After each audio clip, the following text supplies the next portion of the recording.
Welcome to our channel the S R academy. आज हम लोग देखने वाले हैं क्लास 11 का पार्ट 2 वीडियो। हिस्ट्री का पार्ट 2 है। इससे पहले हम लोगों ने हिस्ट्री का पार्ट 1 देखा था, जिसमें 40 क्वेश्चन बताया गया था। 10 क्वेश्चन जो है वो टेस्ट लिया गया था, जिसमें बहुत सारे बच्चों का जो है बहुत अच्छा रिस्पॉन्स रहा। उसमें कुछ बच्चों का जो है 10 में आउट ऑफ 10 भी रहा, बहुत अच्छा रहा है। इसमें हम लोग फिर से पार्ट 2 है, ये हम लोग जो करने वाला है ये पार्ट 2 का सेट है। और इसमें हम लोग ये देखेंगे 40 क्वेश्चन, और इसके बाद फिर से जो है बनाया जाएगा 10 क्वेश्चन जो है अलग से रहेगा, जिसमें पूछा जाएगा सवाल। इसका पहला सवाल आते हैं।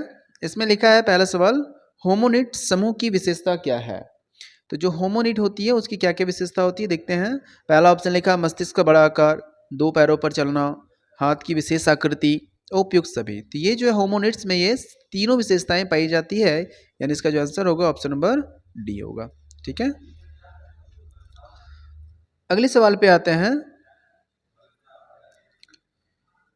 लिखा है होमोलेटिन भाषा का जो शब्द है जिसका अर्थ क्या होता है। इसका अर्थ होता है आदमी। ठीक है, ये सर्कल हो नहीं रहा है, हम इसे जो है टिक करवा देते हैं। इसका जो पहला आंसर क्या बताएं, ये उपयुक्त सभी हो जाएगा और इसमें जो है आदमी हो जाएगा। क्वेश्चन नंबर 3 में है होमो एरेक्टस के प्राचीनतम जीवाश्म पाए जाते हैं, ये कहाँ पाए जाते हैं। इसमें देखिए 4 ऑप्शन दिया हुआ है। इसमें जो पहला ऑप्शन है वो दिया है एशिया में, दूसरा दिया है एशिया और अफ्रीका में, तीसरा है यूरोप तथा ऑस्ट्रेलिया में, और चौथा लिखा है इनमें से कोई नहीं।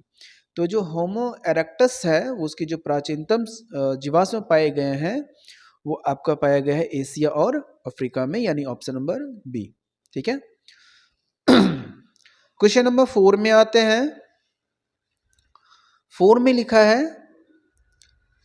ऑस्ट्रेलोपिथिकस की उत्पत्ति हुई है, यानी जो शब्द लिखा हुआ है ऑस्ट्रेलोपिथिकस, इस शब्द की उत्पत्ति कहाँ से हुई है। तो इसका जो आंसर है वो हो जाएगा ऑप्शन नंबर सी, जो लेटिन और ग्रीक भाषा से हुआ है। ठीक है, क्लियर है यहाँ तक। क्वेश्चन नंबर 5 में आते हैं। 5 में लिखा हुआ है दजला और फरात नदियां गिरती है, यानी दजला और फरात जो है किस जगह पर गिरती है। तो इसका जो आंसर है वो हो जाएगा पारस की नदियां, यानी option number C. Question number 6 पे आते हैं। निम्नलिखित में से किस नगर में वारका शीर्ष मिला है। ठीक है, यहाँ 4 ऑप्शन दिया हुआ है। पहला ऑप्शन है मारी, दूसरा सुमेर, तीसरा उरुक, चौथा अक्काद। कह रहा है कि इनमें से किस जगह पर यह मार्का का शीर्ष प्राप्त हुआ है। तो इसका जो आंसर होगा ऑप्शन नंबर हो जाएगा सी। ठीक है, उरुक। क्वेश्चन नंबर 7 में आते हैं। 7 में लिखा है बेबीलोन नगर का प्रमुख देवता कौन था। ये इससे पहले भी हम लोग सेट में देखे हैं। बेबीलोन नगर का जो प्रमुख देवता था वो था मर्दुक। ठीक है, उसका जो आंसर हो जाएगा वो हो जाएगा मर्दुक में। ठीक है, क्वेश्चन नंबर 8 पे आते हैं। उर कौन सा देवता था, यानी हम लोग जानते हैं चंद्र को जो है उरदेव के नाम से जाना जाता था। क्वेश्चन नंबर 9 पे आते हैं।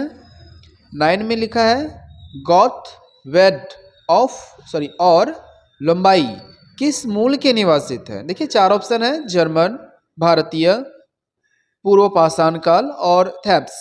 तो इसका जो आंसर होगा वो हो जाएगा जर्मन। ठीक है, जर्मन में था। क्वेश्चन नंबर 10 पे आते हैं। दिनारियस का अर्थ होता है, द मीनिंग ऑफ दिनारियस वाज। पूछा गया इसमें से कौन होता है।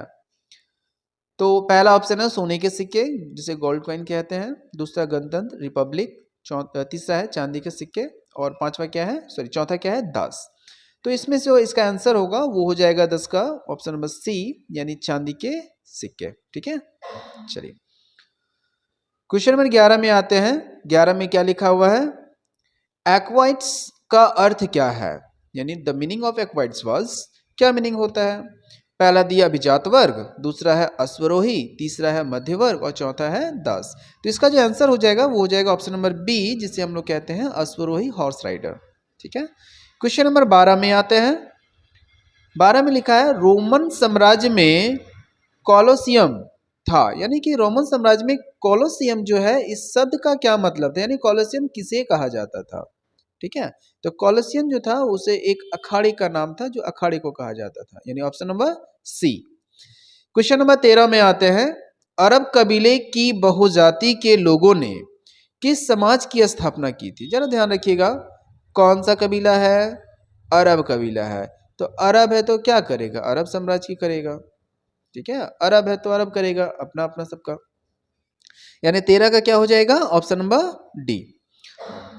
अगला क्वेश्चन है, मोहम्मद साहब ने बल दिया था। जो मोहम्मद साहब है किससे से बल दिया था, इससे पहले वाले जो इंपॉर्टेंट क्वेश्चन कराए थे पार्ट 1 में, उसमें भी ये सवाल था। तो मोहम्मद साहब ने किससे बल दिया था, एकेश्वरवाद, ठीक है, एकता पर बल दिया था। अकेला अकेला जो होता है उससे इसमें दिया। क्वेश्चन नंबर 15 में आते हैं। 15 का लिखा हुआ सवाल है, पैगंबर मोहम्मद साहब का जन्म हुआ था। यानी पैगंबर मोहम्मद साहब का जन्म कब और कहाँ हुआ था, सवाल कभी कभी पूछा जा सकता है। जैसे कि 16 नंबर सवाल में देखिए, इस्लाम के जो संस्थापक थे पैगंबर मोहम्मद साहब का जन्म हुआ था।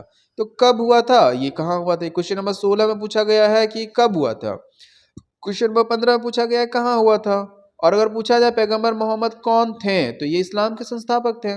3 सवाल पूछा जाए, पैगंबर मोहम्मद कौन थे, इस्लाम के संस्थापक थे। दूसरा सवाल, पैगंबर मोहम्मद का जन्म कब हुआ था, तो ये कब हुआ था, 1570 में हुआ था। अगर पूछ दिया जाए कि कहाँ हुआ था, मक्का में हुआ था। ठीक है, आगे बढ़ते हैं। यानी 15 का हो गया आपका ऑप्शन नंबर सी, 16 का हो गया option number D. Question number 17 में आते हैं, मुस्लिम पंचांग का प्रथम वर्ष माना जाता है। यानी मुस्लिम समुदाय जो होती है उसका जो प्रथम माना जाता है वर्ष, वो कब से माना जाता है। तो इसका जो ऑप्शन हो जाएगा, 4 ऑप्शन दिया हुआ है, 1612, 570, 622, सॉरी 16 नहीं है 612 है। ऑप्शन नंबर ए में 612 है, दूसरा है 570, तीसरा है 622 और चौथा है 575। तो इसका जो आंसर हो जाएगा ऑप्शन नंबर सी हो जाएगा 622 को। ठीक है, समझ में आ रहा होगा, यानी 17 का क्या हो जाएगा, सी। अगले सवाल पे आते हैं, चंगेज खान की मृत्यु कब हुई थी। तो चंगेज खान की जो मृत्यु है वो आपका 1727 में हुआ था। ठीक है, क्वेश्चन नंबर 19 पे आते हैं। 19 लिखा हुआ है, मंगोल सेना की सबसे बड़ी इकाई में कितने सैनिक शामिल थे। यानी मंगोल की जो सेना थी उसके सबसे बड़ी इकाई में कितने सेना शामिल थे, ये रिपीट सवाल है, ये 10,000 सैनिक शामिल रहा करते थे। क्वेश्चन नंबर 20 पे आते हैं। तो 20 का है, निम्नलिखित में से किस शासक ने धर्म परिवर्तन करके इस्लाम को ग्रहण कर लिया था। यहाँ पे 4 ऑप्शन दिया हुआ है, गजन खान, मैंको, चताई और है चौंगी। तो इसका जो आंसर हो जाएगा option number A, Genghis Khan. ठीक है, क्वेश्चन नंबर 21 पर आते हैं। 21 में लिखा हुआ क्वेश्चन है, लास्ट 20 सवाल है, जर्मनी के फ्रैंक जनजाति ने किस देश का निर्माण किया था।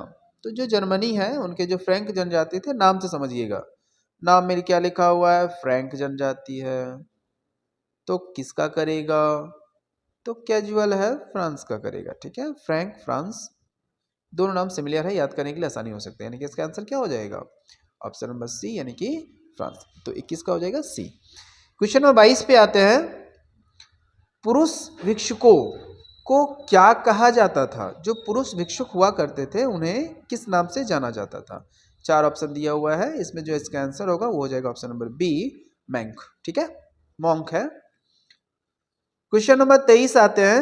23 में लिखा है, कृषकों के द्वारा चर्च को अपनी फसल का 10वां भाग देना पड़ता था, जिसे क्या कहा जाता था, उसे तिथि के नाम से कहा जाता है। इसमें से एक सवाल आ सकता है, आता भी है, कि चर्च को दिए जाने वाले कर को क्या कहते हैं। चर्च को दिए जाने वाले कर को क्या कहते हैं, तिथि कहते हैं। अब ये सवाल ऐसा तोड़ा जा सकता है कि चर्च को जो कर दिया जाता था वो फसल का कितना प्रतिशत भाग को दिया जाता था, मैंने कितना भाग को दिया जाता था, आंसर क्या होगा, 10वें भाग को दिया जाता था। ठीक है, क्वेश्चन नंबर 24 पे आते हैं, मार्क ब्लॉक कौन थे। ठीक है, तो यहाँ पे देखिएगा 4 ऑप्शन है, साइंटिस्ट नहीं था, ज्योतिषी ये भी नहीं था, चित्रकार ये भी नहीं था, वो इतिहासकार थे। ठीक है, एक प्रसिद्ध इतिहासकार थे। क्वेश्चन नंबर 25 में आते हैं। 25 देखते हैं, दूरबीन का आविष्कार किसने किया था। ये क्वेश्चन जो है होमवर्क छोड़ देंगे। ऐसा इसलिए क्योंकि इसे कई बार रिपीट किया गया है। ठीक है, तो ये आप लोग के लिए है, आप लोग खुद से ट्राई कीजिएगा। क्वेश्चन नंबर 26 पे आते हैं। 26 में लिखा है दी पाइटा नामक चित्र किसकी कृति है। यानी दी पाइटा जो लिखा गया है, जो एक चित्र है, वो किसके द्वारा लिखा गया है। तो इसका जो आंसर है वो हो जाएगा आपका option number D, Michael Angelo. ठीक है, आगे बढ़ते हैं। क्वेश्चन नंबर 27 पे आते हैं। छापा खाना का आविष्कार किसने किया था। जो छापा खाना है यानी कि प्रिंटिंग प्रेस का, क्लास 10 में इसके बारे में डिटेल बताया गया है, क्लास 11 में भी है। तो छापा खाना का जो आविष्कार है वो गुटेनबर्ग के द्वारा बनाया गया था। ठीक है, शुरू किया गया था। क्वेश्चन नंबर 28 पे आते हैं। 28 में लिखा हुआ है society of Jesus. Society of Jesus की स्थापना किसने किया था। तो इसमें देखिए 4 ऑप्शन लिखा हुआ है, तो इसका जो आंसर होगा वो ऑप्शन नंबर बी हो जाएगा। ठीक है, इंग्लेसियन लोयाला। ठीक है, लोयाला। क्वेश्चन नंबर 29 पे आते हैं। 29 का एक मिनट रुकिएगा, 28 का देख लेते हैं एक बार। 28 का ठीक है, लोयाला ही थे। क्वेश्चन नंबर 29 पे आते हैं।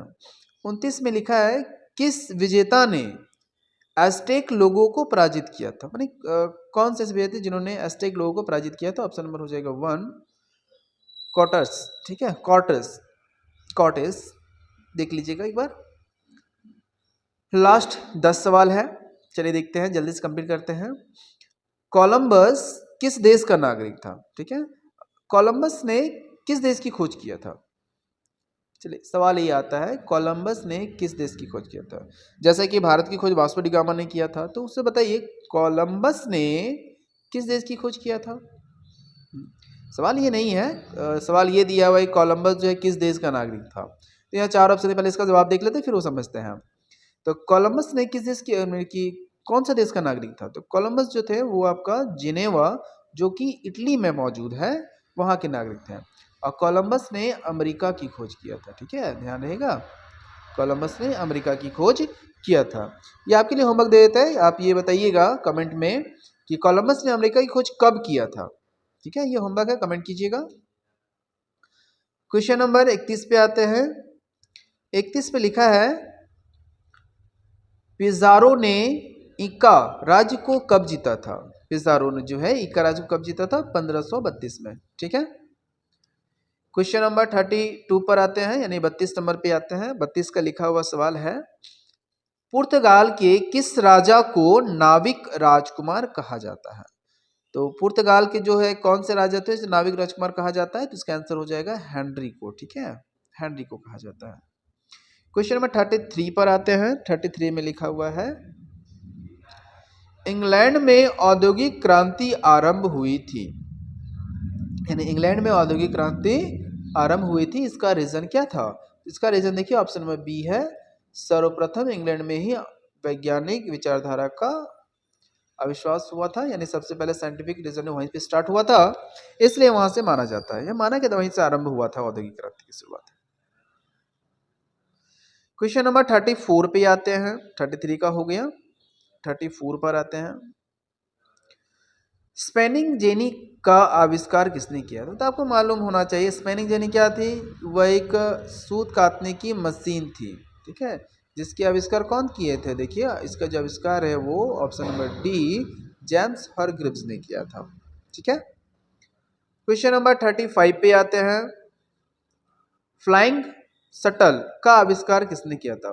फ्लाइंग शटल का आविष्कार किसने किया था, यानी 35।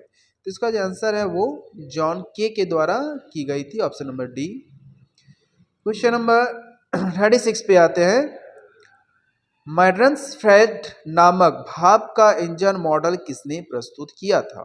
ठीक है, ये भाप इंजन का जो मॉडल है वो किनके द्वारा प्रस्तुत किया गया था। तो आंसर हो जाएगा थॉमस सेवरी। ठीक है,